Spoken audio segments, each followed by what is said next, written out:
Good evening. You are watching the news from the Sultanate of Oman television. First, the headlines. The French security is on high alert after 3 people are killed in a knife attack in the city of Nice. COVID-19 cases exceed 44 million on the global level, with more than 1.17 million fatalities. And President Donald Trump and Democratic rival Joe Biden rally through the battleground of Florida, putting on full display their contrasting approaches to the resurgent coronavirus pandemic.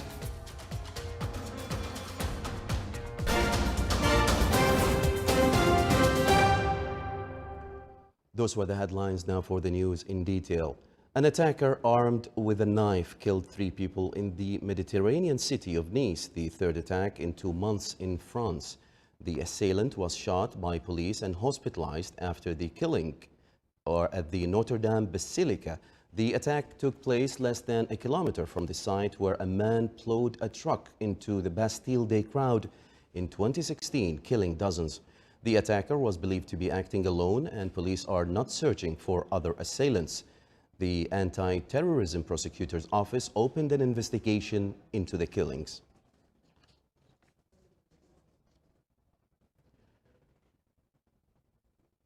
The novel coronavirus has killed more than 1.17 million people since the outbreak emerged in China last December.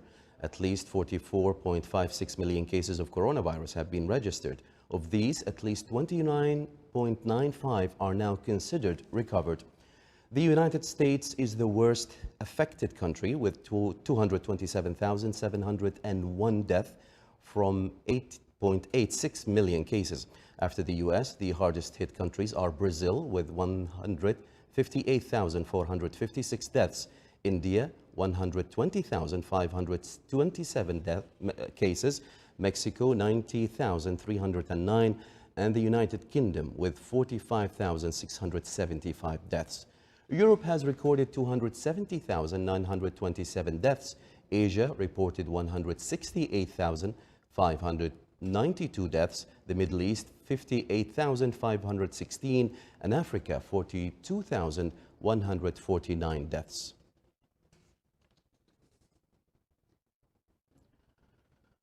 Belgian clinical studies to study the effectiveness of blood plasma for people recovering from COVID-19 are at risk of being suspended because of low plasma stocks, prompting a call for more blood donors to come forward.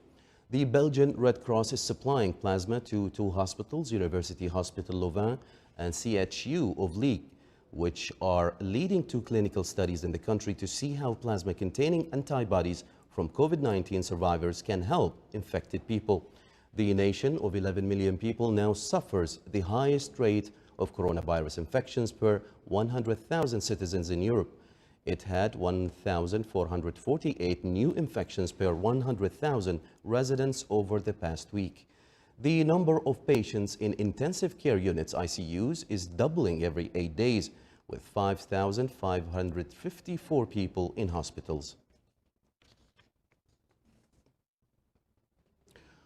President Donald Trump and Democratic rival Joe Biden will rally supporters today in the battleground of Florida, visiting the same city hours apart and putting on full display their contrasting approaches to the resurgent coronavirus pandemic.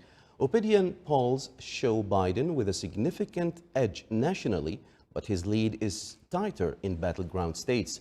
With its 29 electoral votes, the state is a major prize in next Tuesday's election. Trump will stage an outdoor rally in Tampa.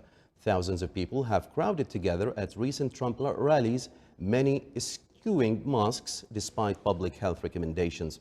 Biden, in contrast, will hold a drive-in rally later in Tampa, where attendees will remain in their cars. He will host a similar event earlier in the day in Broward County in South Florida. In the days leading up to the election, the pandemic that has suspended life across the United States this year, killing more than 227,000 people and causing millions of job losses, is roaring back.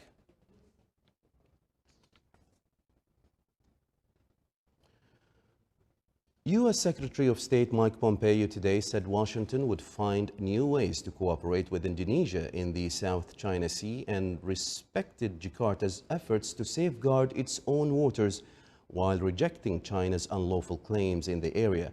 Pompeo's visit to Indonesia comes amid a five-nation swing through Asia, where he has sought to strengthen strategic and economic ties amid rising tensions between the United States and China. Next month, Indonesia is expected to sign the world's biggest trade pact, the Regional Comprehensive Economic Partnership, that involves Southeast Asian states and China, but not the U.S. Pompeo also met Indonesian President Joko Widodo today and is scheduled to make an address to an Islamic youth group.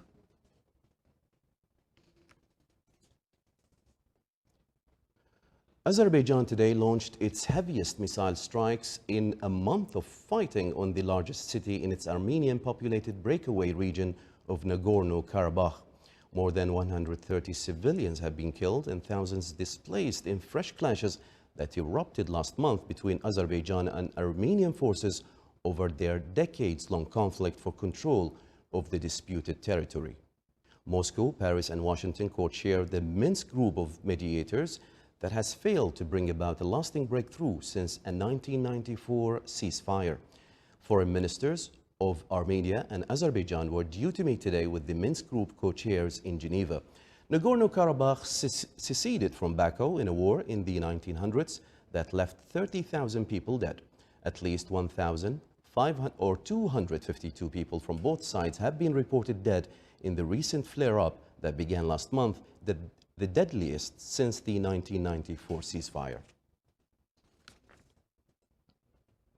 The European Union will arm itself with potential punitive tariffs against the United States and other rivals if they take advantage of World Trade Organization paralysis and refuse to settle trade disputes.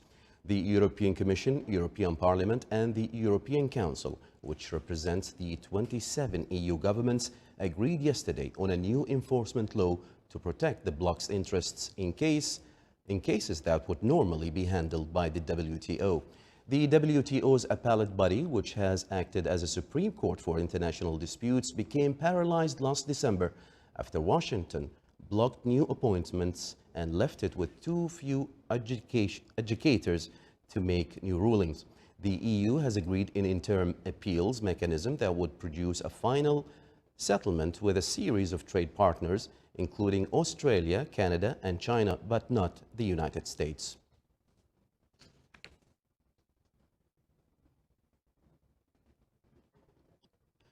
A typhoon that officials said was the most powerful to hit Vietnam in 20 years blew away from the country today after setting off landslides, sinking boats, and knocking out power to at least 1.7 million people. At least 35 people were killed and more than 50 were missing. The immediate focus for rescuers was on 3 villages in the country's central region where landslides killed at least 19 people and are suspected of burying more than 40 others in thick mud and debris. Also among the dead were 12 fishermen whose boats sank yesterday as Typhoon Mulav approached with winds up to 150 kilometers per hour. Another 14 fishermen were still missing. The typhoon blew off roofs of about 56,000 houses and caused a massive blackout of Quang Ngai province.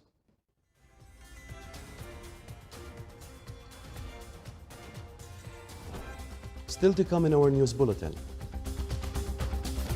Muslims across the globe celebrate anniversary of birth of Prophet Muhammad, peace be upon him.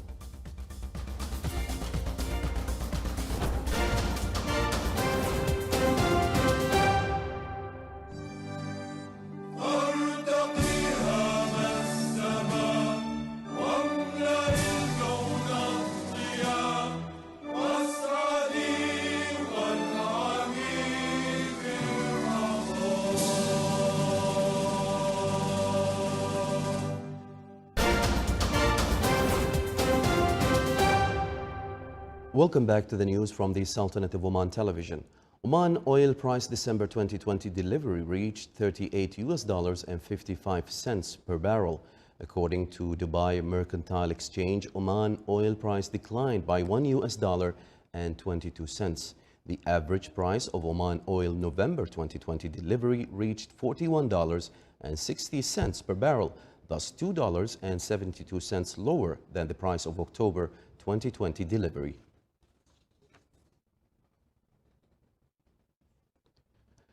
The activities of the naval exercise being implemented by Royal Navy of Oman RNO are continuing.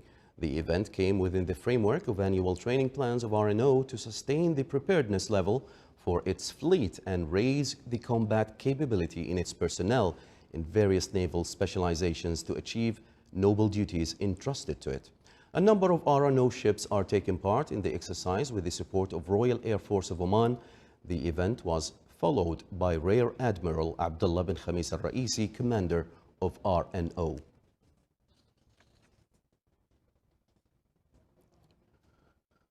The birth of the Prophet Muhammad, peace be upon him, is one of the Islamic events celebrated by Muslims across the globe. Each country has its unique way of celebrating the life of the Prophet Muhammad, peace be upon him.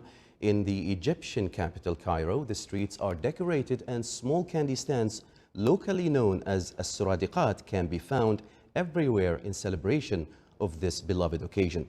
The tradition of manufacturing of Mawlid al-Nabawi sweets goes back in history.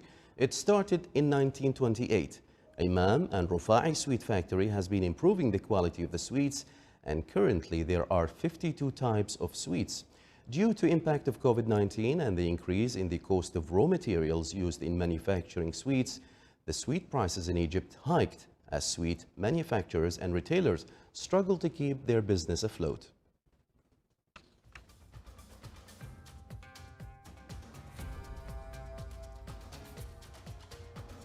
This is the Sultanate of Oman Television. Before we end tonight's bulletin, here are the main points once again. The French security is on high alert after 3 people are killed in a knife attack in the city of Nice. COVID-19 cases exceed 44 million on the global level, with more than 1.17 million fatalities.